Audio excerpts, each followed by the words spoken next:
Inside the Philly Mafia.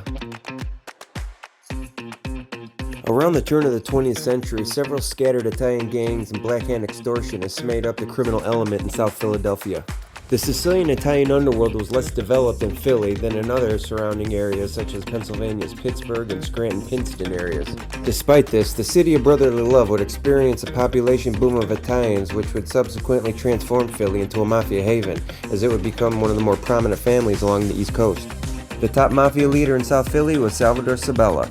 He would unify some of these Italian gangs to form what eventually became the Philadelphia crime family, with him as the earliest documented mafia boss. Sabella was born in 1891 in the town of Castellammare del Golfo in western Sicily, the birthplace of a fraternity of closely knit mafiosi that eventually made their way to the land of opportunity to grow their secret society in the new land. Sabella would move to Brooklyn, New York in 1912 and then to Philadelphia shortly afterwards. Sabella chose John Avina to be his underboss and Giuseppe Joe Bruno Davi to be his consigliere to form the family's very first administration. The family's illegal activities under Sabella were limited. They took part in bootlegging, loan sharking, and the protection racket. It was during the Prohibition era that Sabella and his group of mafiosi were recognized as members of the wider Sicilian secret criminal society and were considered the official Cosa Nostra family in Philadelphia. Despite Sabella's authority and connections, the underworld remained fragmented until the last years of his reign. After Sabella's retirement in 1931, his two top lieutenants, John Avina and Giuseppe Davi, moved up to the top spots and took control of the family. Avina was known as the biggest numbers man in South Philly, and the man stayed busy. He was also involved in drug dealing, extortion, and operating two high-stakes gambling establishments in his neighborhood. This new wave of mafiosi leadership would tighten the family's control of the Philadelphia underworld. Avina would bring mob rising star Giuseppe Joe Ida into the administration as his consigliere.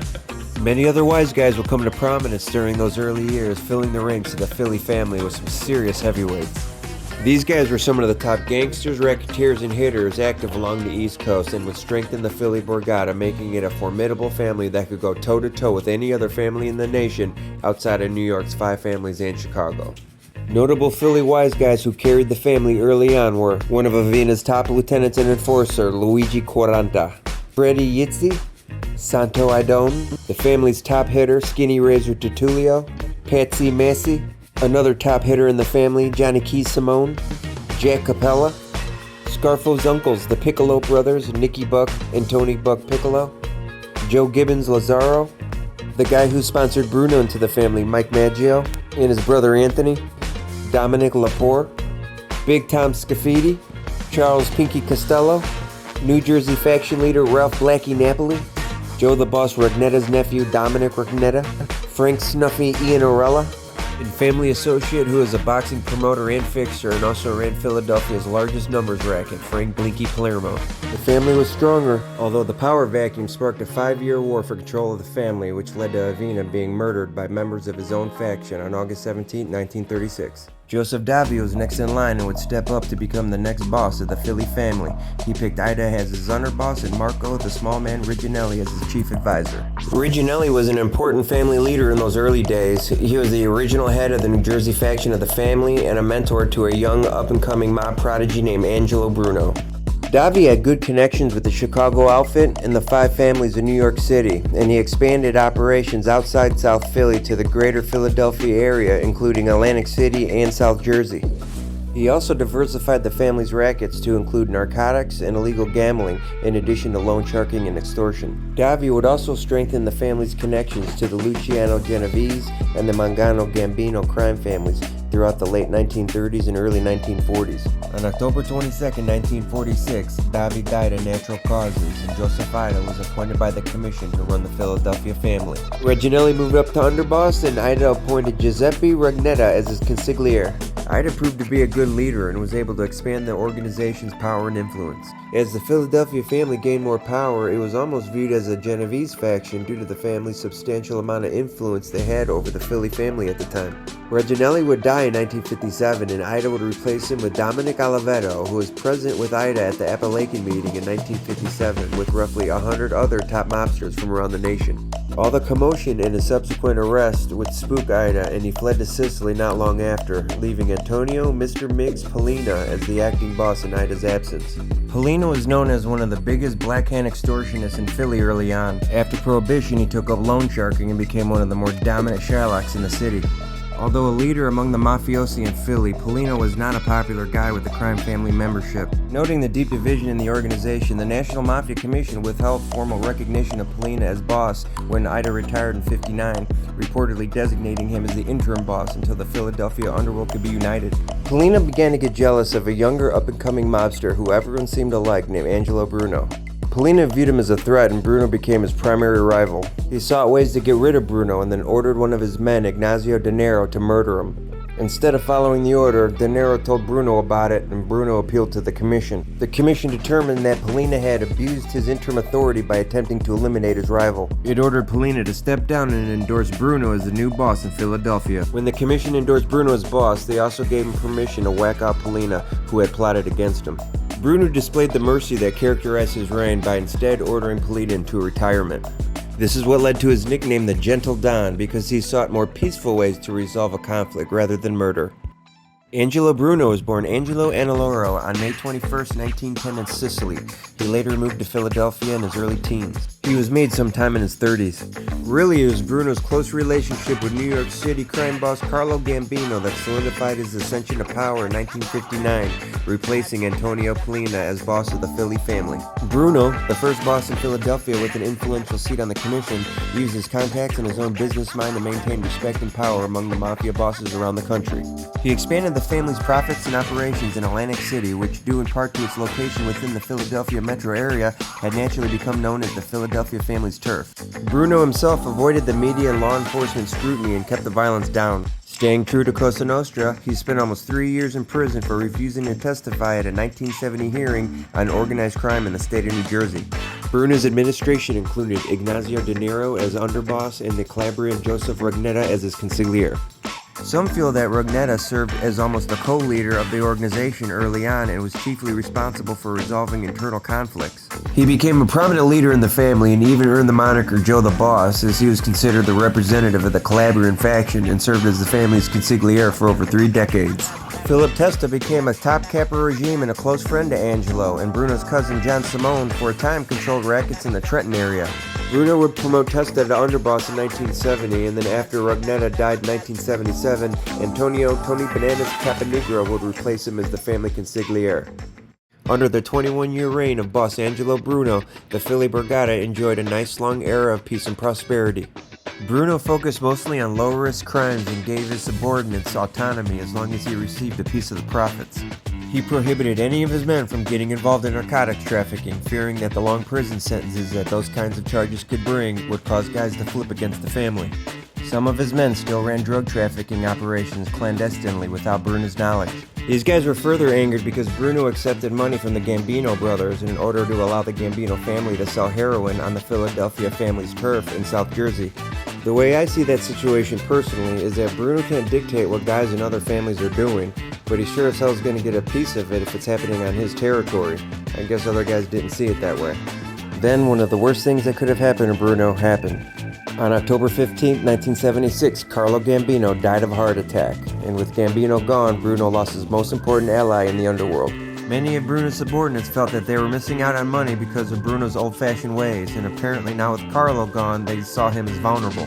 One guy in particular who wanted to do something about it was his consigliere, Tony Caponegro. Caponegro was the son of a wealthy banana merchant who owned and operated a stand at the Italian market in South Philly, earning him the moniker Tony Bananas. He operated in the Ironbound neighborhood in Newark, New Jersey, and is suspected to have gotten his butt in sometime in the 50s. The dissension reached a boiling point when his consigliere, Tony Caponegro, who hoped to expand the drug operations he was heavily involved in, largely unbeknownst to and against the wishes of Bruno, approached Genovese street boss Frank Funzi Thierry in order to seek the commission's approval to clip Bruno and take over the family. Years earlier, Caponegro won a sit-down decision over Funzi pertaining to some lucrative New Jersey rackets, and I'm sure he didn't forget about that. Now Thierry, sensing an opportunity to take Caponegro's North Jersey gambling operation and muscle in on rackets in Atlantic City, lied to Caponegro and led him to believe that he had the commission's support. And then it happened. On March 21st, 1980, Bruno was sitting in the front passenger seat of his car while parked in front of his house when somebody creeped up and blew the back of his head off with a shotgun blast point blank to the dome. That April, Caponegro visited New York under the assumption he was going to be confirmed as the new boss. But to his dismay, he was told that the murder had not been sanctioned by the commission, nor was it even considered. He turned helplessly to Funzi, who sat in on the meeting and claimed he was the man who had authorized the murder, which Thierry categorically denied. The mighty Chin ruled that Caponegro killed the boss without permission and condemned him to death. The murder contract was then given to Genevieve's hitman Joe Mad Dog Sullivan. On April 18, 1980, Tony's body was located in the trunk of a car in the South Bronx with 14 bullet and stab wounds. His mouth and anus were stuffed with money as a sign that he had been killed because he was too greedy. The Machiavellian gangster did his thing and his treacherous plan worked. Thierry was later given Caponegro's lucrative numbers operations in Newark. Apparently, they got Caponegro to spill the beans on all his co-conspirators because Frank Sedone, Alfred Salerno, and Johnny Key Simone were also murdered for being involved in the conspiracy. Bruno's murder in 1980 marked the beginning of years of internal violence for control of the Philly family, leading to a gradual decline in the family's stability. Bruno's successor, his former underboss Philip Testa, lasted just under a year as boss of the family before he was killed by a nail bomb planted under his porch on March 15, 1981. Testa's murder was orchestrated by Frank Chicky Narducci and Peter Casella in yet another attempt to take over the family. Both these guys wanted what the other one had. Narducci was arguably the biggest earner in family history, running a multi-million-dollar gambling racket for years that made him a millionaire multiple times over, but what he yearned for was power. Casella, being Testa's underboss, had the power, but was broke and couldn't rub two nickels together, so he wanted wealth. So these two knuckleheads got together and figured, why not whack out Testa and take over the family? Noting that Phil, Bruno's number 2, moved up to boss after Bruno died, so that's what will happen to Casella, completely forgetting the fact that all the conspirators were killed afterwards. So these geniuses had Casella's driver, Rocco Marinucci, make them a nail bomb to blow him up with, in an attempt to pin the murder on the Carpenters Union, who the family happens to be in a feud with at the time. Like, these union guys don't know what guns are, they're just going to use whatever they find laying around at the shop. Of course, nobody believed that for a second. Testa's consigliere, Nicodemo Little Nicky Scarfo, was determined to get to the bottom of it. He happened to be close with Genevieve's consigliere, Bobby Manna, and approached the Genevieve's hierarchy with his suspicions that Narducci and Casella orchestrated Testa's murder. The Genevieve's family called for a sit-down with Scarfo and Casella, where Casella confessed that Narducci killed Testa so that they could take over the family.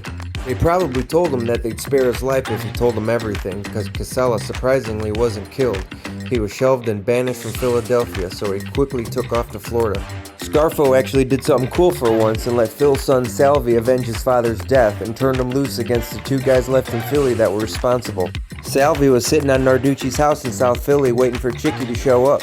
At around 5:30 in the evening, January 7th, 1982, Narducci pulls up to his home, and as soon as he gets out of his car, Salvi sprang into action. He popped out of the shadows and pumped 8 bullets into Narducci's face and head, leaving him dead on the curb. Next up to receive the wrath of Salvi's vengeance, Mr. Rocco Marinucci. About 2 months later, on March 15th, Rocco Marinucci's dead body was found on a side street in Philadelphia with bullet wounds to the neck, chest, and head, and his mouth was stuffed with firecrackers. With everybody above him in the hierarchy pretty much dead, Scarfo was left and was made the next boss of the family. Nicodemo Scarfo was born March 8, 1929 in Brooklyn, New York. At the age of 12, Scarfo and his family moved to South Philly. After graduating high school, the 5'5" Scarfo became an amateur boxer, fighting in small clubs throughout Philadelphia. He soon built himself a reputation for his aggressive temper in and out of the ring. After failing to become a success in the boxing world, Scarfo decided that a life of crime is for him and joined his uncle Nicky Buck, a Philly wise guy, in illegal activities in Philadelphia. Scarfo was all in with the mob life.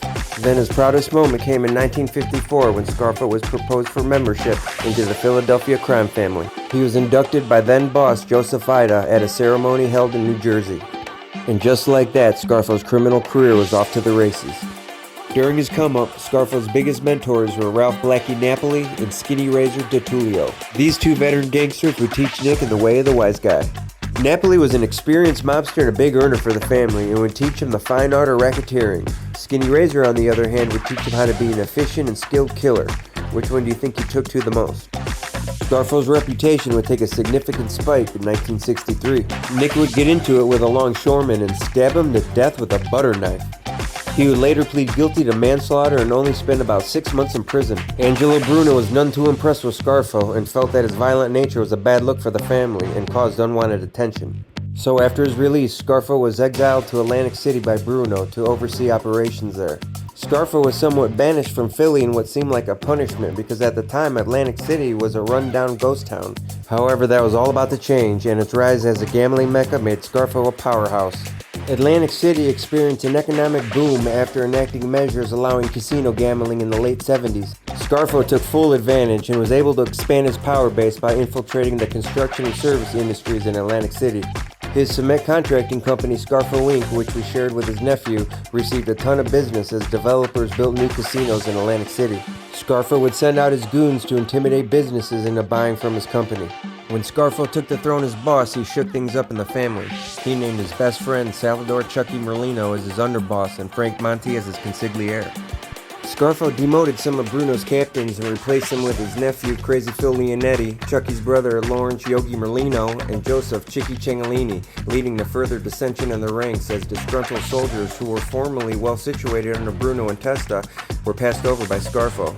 Scarfo's 10-year reign saw the family grow in power but become highly dysfunctional. Unlike Bruno, Scarfo was infamous for his short temper and penchant for violence. Scarfo also didn't hesitate to order people murdered over moderate disputes. He soon imposed a street tax on all criminal rackets in Philadelphia and South Jersey. Although financially extorting criminals is a common mafia racket, it was a somewhat alien practice in Philadelphia. Enforced by soldiers and associates of the family, the tax was paid by criminals working independently from the mafia, including drug dealers, bookmakers, loan sharks, pimps, and number runners operating in a territory Scarfo deemed his own were forced to pay the tax weekly, and those who refused were often murdered. The fear of death was real on the streets of Philly during that time, and just about everyone fell in line. However, there was one holdout who refused to pay Scarfo's weekly tribute, and that was a well-respected longtime Philadelphia mobster, Harry the Hunchback Riccobene. Apparently, Bruno never made Harry kick up or pay any kind of tribute, just a yearly Christmas envelope. But Scarfo didn't care nothing about that. This was a new regime. Scarfo's attitude was that you're either gonna fall in line or it's this, as he so eloquently makes the sign of the gun. Harry's attitude, on the other hand, was that Scarfo needs to respect his elders and leave them be. He felt that he was grandfathered into his current arrangement, because Harry was burying bodies when Scarfo was still in diapers.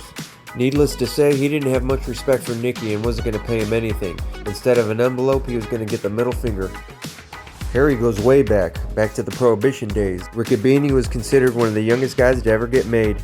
He supposedly received his button in 1927 under the family's first mob boss, Salvatore Sabella. Scarfo could care less about all that. He thrives on violence and was ready to go to war with the Hunchback. But this conflict coincided with a short prison sentence Scarfo had to serve, so he had to command his troops from his prison cell in Texas. Before he dealt with the Hunchback, Scarfo had a more pressing issue he wanted to deal with first. There was a mere associate Bruno also had on the yearly Christmas envelope program.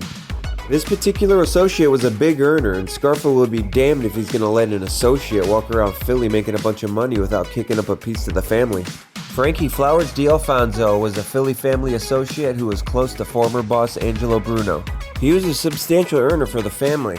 He was a low-key guy with a sharp business acumen. He had a vending machine business and ran a flower shop, hence the nickname. Scarfo knew that D'Alfonso was a moneymaker, and also that he was one of a handful of guys that Bruno didn't make kick up a weekly or monthly tribute payment. Apparently, Ange was happy with just the annual Christmas envelope. Scarfo sent his consigliere Frank Monti to tell Frankie Flowers there's a new sheriff in town, and Scarfo wants a piece of his action on a routine basis. He was not a happy camper, to say the least. He resisted and kept making excuses, so Scarfo wanted to make an example out of him, but was hoping a beating would set him straight. October 29, 1981, Scarfo dispatched his top enforcer Salvi Testa and Gino Milano to pay Frankie Flowers a visit. They caught up with him on the street, a short distance from his house.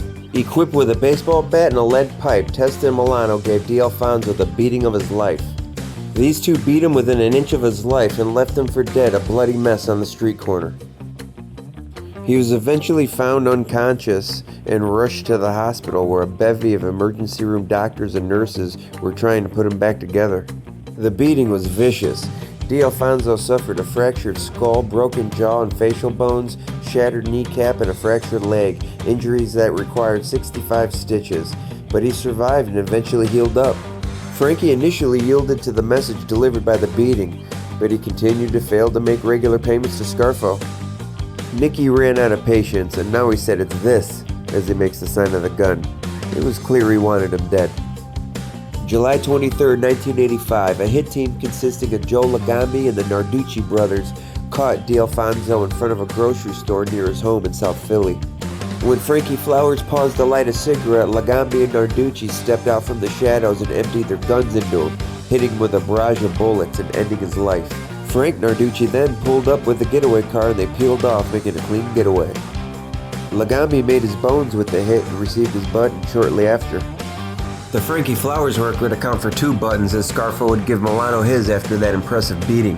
Scarfo tried to end the Riccobene conflict before it even started with his next move, but it turned out to be a major lapse of judgment on his part. He ordered his consigliere Frank Monti to approach Harry's brother Mario and proposition him to betray his brother and set him up to be killed.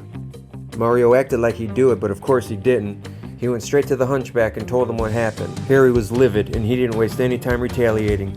He dispatched 2 of his hitters, Jason Padula and Victor DeLuca, to take out Monty. They caught him at a gas station a few blocks from his house. As Monty approached his car to refuel it, Jason Padula ambushed him from a concealed position and fired multiple shots from a .22 caliber rifle, striking Monty repeatedly in the head and back, killing him instantly. It seems old Harry drew first blood. Monty's murder officially kicked off the ultra-violent, extremely bloody, and dare I say epic, Scarfo-Riccobene mob war. Scarfo had the full force of the Philly mob behind him, which was like having a small army of killers at his disposal. Of course, Scarfo had his guys, the guys on the front lines, who are cruising those South Philly streets looking for someone to blast. And let me tell you, Scarfo didn't have a shortage of shooters. The guys out there fighting the good fight for Scarfo were the Merlino brothers, Chucky and Lawrence, his nephew Crazy Phil Leonetti, the ever-so-popular Salvi Testa, Chicky Ciangolini, Faffy Iannorella, Charlie White Iannisi, the Grande brothers, Wayne and Joe Punge Pungitori, Nick the Crow Caramundi, Tommy Del Giorno, Joe Lagambi, the Narducci brothers, Philip and Frankie Windows, the Milano brothers, Gino and Nicky Whip Milano, the Scafidi brothers, Gaetano Horsehead Scafidi and Tori Scafidi, Ralphie Stano, and when he's not in prison, Nick the Blade Virgilio. I think it's safe to say that Riccobene was grossly outnumbered. It's pretty much a mob family up against a crew. Nevertheless, they weren't going to back down. Harry's core guys he has out there seemingly fighting a losing battle were his half-brothers Sonny and Bobby Riccobene, the guy that seems to be putting in most of the work, Joseph Padula, Victor DeLuca, Frank Martinez, Philip Coletti, Sammy Tamburino, Vincent Isabella, and Raymond Esposito. For the rest of 1982 and all of 1983, squads of gunmen cruised the streets of South Philly looking for targets. In June of 1982, Scarfo forces had their first crack at Harry Riccobene. The hunchback, who was almost 70 at the time, was in a phone booth talking to his 23-year-old girlfriend.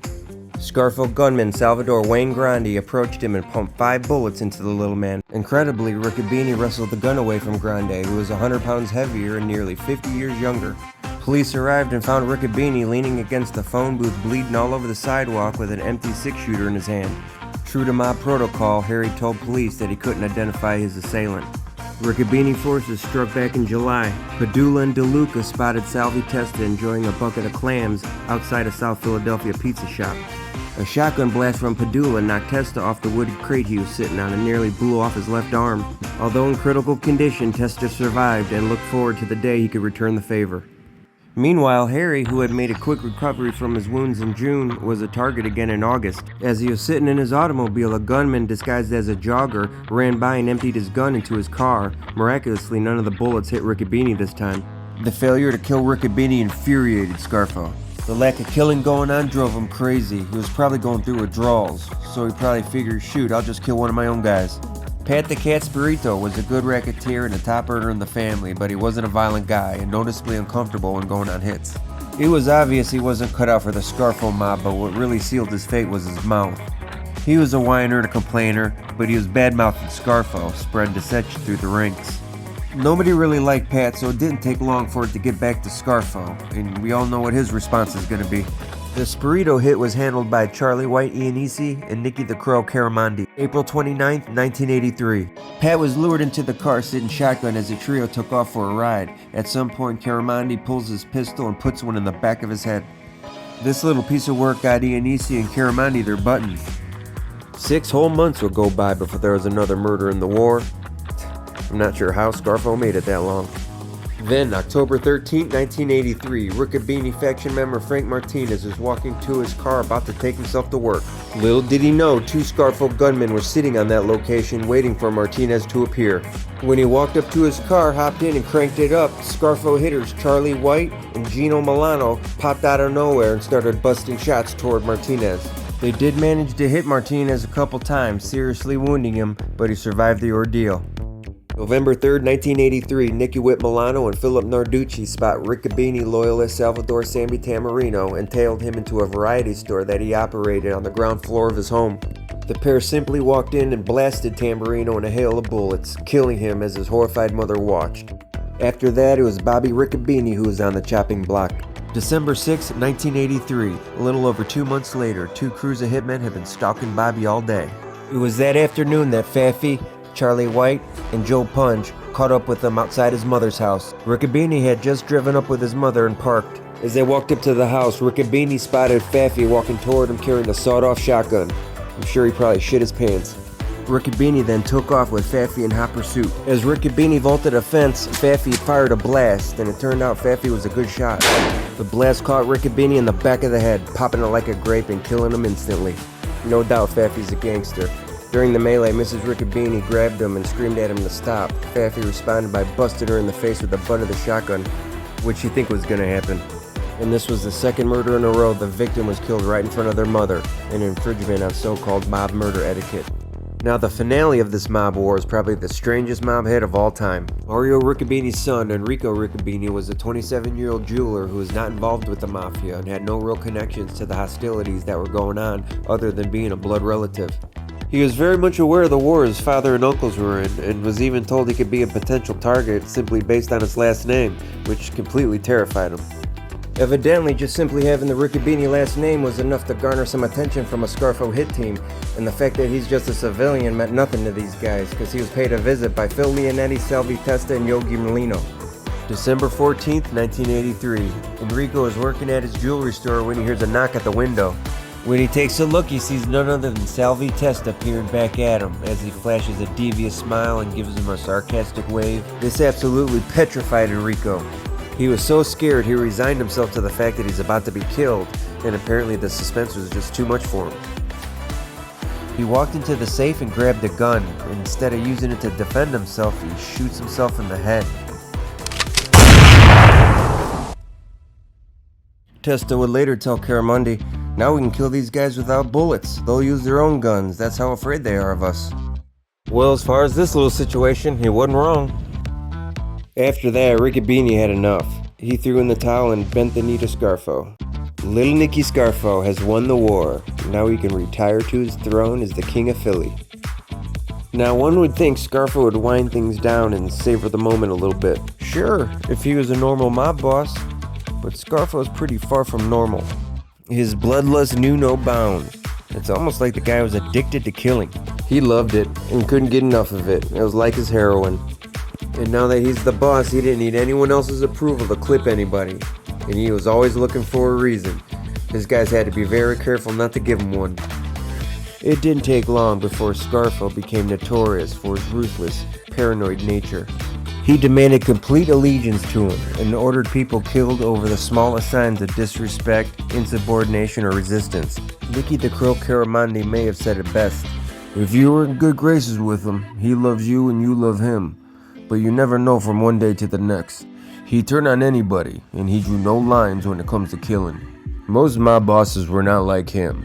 The mob is basically the same in every city, but our family was unusual in that it was a very paranoid family, because we all feared each other and we feared Scarfo the most. He held grudges. If you didn't say hello to him 20 years ago, he never forgot. He was very, very paranoid. Scarfo was a cowboy. He didn't want a guy taken in a house and shot easily in the back of the head. He wanted it outside in broad daylight with a million people around. Restaurants, funeral homes, anywhere. Then it gets written up in the papers and puts fear into people. You love that cowboy shit. Everyone was walking on eggshells, doing the best they can not to attract the ire of Scarfo. Because these guys knew if Scarfo didn't have a rival in his crosshairs, he'd start looking inward at his own guys, and that's exactly what happened. Scarfo's paranoia was on full display when one of his captains and his top enforcer, Salvi Testa, started becoming a little too popular. It seemed like everyone liked the guy, and he was good at that gangster life. He did have a little hiccup when he broke a wedding engagement with Chucky Merlino's daughter, which enraged Chucky. He actually went to Scarfo for permission to clip Salvi, and of course Scarfo, he's all for any kind of murder, and he gave him the green light, but that hit would never come to fruition because Chucky developed a little bit of a drinking problem. He became an alcoholic, and when the drinking got out of hand, Scarfo demoted him and promoted his nephew Phil Leonetti to take his spot as underboss. What seemed to seal Salvi's fate was an April 1984 article on the front page of the Wall Street Journal that featured Testa. The article described him as the fastest rising star in the Scarfo organization. Scarfo didn't like that at all. He became jealous and worried that Testa would become too powerful within the family. Nick had to be the center of attention. It had to be all about Scarfo. If he saw you out there shining, your life expectancy would plummet. Salvi was perhaps too good at his position within the Scarfo mob and too well liked in Philadelphia because Scarfo eventually perceived Salvi as a threat to his power. Despite his years of loyal service and despite the many men he's killed for him, Scarfo ordered Salvi's death as easy as he would order a pizza. During this time, Salvi knew something was wrong. He definitely felt the bad vibe, he just wasn't sure. Although the gravity of his situation may have become apparent to him after attending the funeral of Joe Punch's aunt. When the funeral was wrapping up and everyone was getting ready to leave, Chucky Merlino shakes Salvi's hand, then grabs his head and kisses him on the lips for like 10 seconds. Everyone watched in shock as they thought to themselves, Salvi's gotta know now. It was the kiss of death. Tommy and Faffy were put in charge of supervising the Testa murder. Scarfo wanted them to lure Testa into an ambush in the back room of a nearby candy store. But getting to Testa proved to be difficult. Testa was a professional hitman and knew all the tricks of the trade. He was extremely cautious and checked everyone who hugged him for a gun. The job seemed impossible and Scarfo was getting restless. So Tommy and Faffy brought Wayne Grande and Joe Punch into the conspiracy. Joe Punch was best friends with Salvi, so he would only go along with the plan if he didn't have to pull the trigger. Grande, on the other hand, jumped at the opportunity to put a bullet in Testa. Joe Punch arranged a meeting with Testa in the back of the candy store. When he arrived, he greeted Wayne, who was sitting on a couch in the back room. When Testa turned to talk to Joe Punch, Wayne took out a gun from under the cushions of the couch and shot Salvi in the back of the head. Wayne then stood over Salvi and shot him once more for good measure. Nicky the Crow, Charlie, and Joe Grande helped clean up the scene and get Testa's corpse out of the store. A cleanup crew later rolled up his corpse with a rope garroted around his neck and a carpet and dumped his body along a roadside in New Jersey. Salvi's murder marked the downfall of the Scarfo regime. It was a significant turning point for the Philly mob.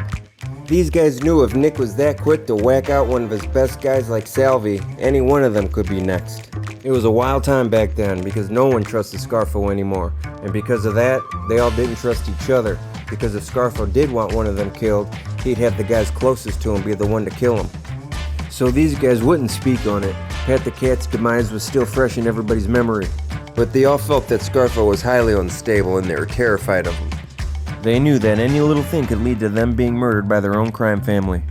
Meanwhile, the Riccobene brothers had to witness the end of the war from the sidelines as they were both locked up serving a minor racketeering bid. However, Mario became very despondent following the deaths of his brother and son. Feeling hopeless, he gave in to prosecutors and pled guilty to a third-degree murder charge involving the death of Frank Monti and became a government witness. Whereas before he refused to set up his brother for Scarfo, he now served up Harry to the United States government. Harry probably felt like the world was crashing in all around him because not only did his brother flip on him, but his two best hitters, Padula and DeLuca, decided to turn on their old boss to save their asses and also became government witnesses against Harry. The hunchback didn't stand a chance. He was ultimately found guilty of sanctioning Monty's murder and handed a life sentence. Harry Riccobene died from sepsis in prison in 2000. Then, all the illegal activities and mass murdering would finally catch up with these guys. In November of '88, Scarfo and 16 of his men were convicted of racketeering, 10 murders, 5 murder attempts, extortion, gambling, and narcotics trafficking. The feds did a clean sweep. Just about everybody went down in this case. Scarfo's tyrannical reign didn't benefit anybody but Scarfo. His men were living day to day, just trying not to give Scarfo a reason to kill him. I'm sure they didn't like having to live in fear or being forced to kill one another. The perks of being a wise guy were non-existent in Philadelphia during those years. These guys were in high-stress positions, living in high-stress times. So Scarfo didn't garner much affection from his men. He was so quick and eager to kill everyone, there was little to no reason for anyone to be loyal to him. So when law enforcement laid down the hammer on the Philly mob, they didn't have to do too much convincing for guys to flip. Some thought they might get clipped for simply getting arrested, so they quickly ran into the open arms of the FBI. The first ones to break their oath and flip right out of the gate were Tommy Del Giorno and Nicky. They didn't mind doing the crime, but when it came time to do some time, they immediately flipped and agreed to cooperate with the government in order to escape long prison terms and, of course, Scarfo's ruthless regime. Salvi Triggerman Wayne Grande also flipped to avoid spending the rest of his life behind bars. It seemed like these guys were standing in line to cooperate against Scarfo. Then Gino Milano was next to trade in his dignity for a get-out-of-jail-free card.